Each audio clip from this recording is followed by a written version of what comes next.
ಬಿಕ್ಲು ಶಿವ ಕೊಲೆ ಕೇಸ್ಗೆ ಸಂಬಂಧಪಟ್ಟಂತೆ ಶಾಸಕ ಭೈರತಿ ಬಸವರಾಜ್ ಅವರಿಗೆ ಅತಿ ದೊಡ್ಡ ಶಾಕ್ ಎದುರಾಗಿದೆ. ಕಾರಣ ನಿನ್ನೆ ಎದುರು ನೋಡ್ತಾ ಇದ್ರು ನಿರೀಕ್ಷಣಾ ಜಾಮೀನು ಸಿಗಬಹುದಾ ಅಂತ. ಬಟ್ ನಿರೀಕ್ಷಣಾ ಜಾಮೀನು ಕೋರಿ ಸಲ್ಲಿಕೆ ಮಾಡಿದಂತ ಅರ್ಜಿನೇ ವಜಾ ಆಗೋಯ್ತು. ಹಾಗಾಗಿ ಯಾವುದೇ ಕ್ಷಣದಲ್ಲಾದ್ರೂ ಕೂಡ ಭೈರತಿ ಬಸವರಾಜ್ ಅವರ ಬಂಧನ ಆಗಬಹುದು ಅನ್ನುವಂತ ಆತಂಕದಲ್ಲೇ ಶಾಸಕರು ಕಾಲ ಕಳೀತಿದ್ದಾರೆ. ಒಟ್ನಲ್ಲಿ ಈ ಕ್ಷಣಕ್ಕೆ ತಲೆಮರೆಸಿಕೊಂಡು ಓಡಾಡ್ತಿದ್ದಾರೆ ಶಾಸಕ ಭೈರತಿ ಬಸವರಾಜ್. ಸಿಐಡಿ ಅಧಿಕಾರಿಗಳು ಶಾಸಕರ ಬಂಧನಕ್ಕೂ ಕೂಡ ಬಲೆ ಬೀಸಿದ್ದಾರೆ. ಹಾಗಾಗಿ ಎಲ್ಲೋ ವಿದೇಶಕ್ಕೆ ಪರಾರಿ ಆಗೋದಕ್ಕೂ ಕೂಡ ಅವಕಾಶ ಇಲ್ಲ.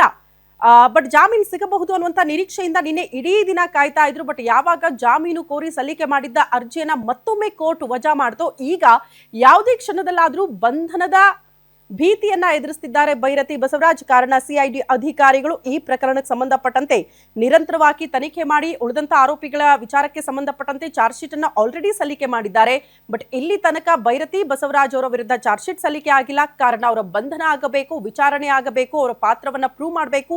ಅದಾದ ಬಳಿಕ ಚಾರ್ಜ್ ಶೀಟ್ ಸಲ್ಲಿಕೆಯ ಪ್ರಕ್ರಿಯೆ ಕೂಡ ಆಗಬೇಕಾಗುತ್ತೆ ಈ ಪ್ರಕರಣದಲ್ಲಿ. ಹಾಗಾಗಿ ಸಿಐಡಿ ಅಧಿಕಾರಿಗಳು ಶಾಸಕರ ಬೆನ್ನು ಬಿದ್ದಿದ್ದಾರೆ.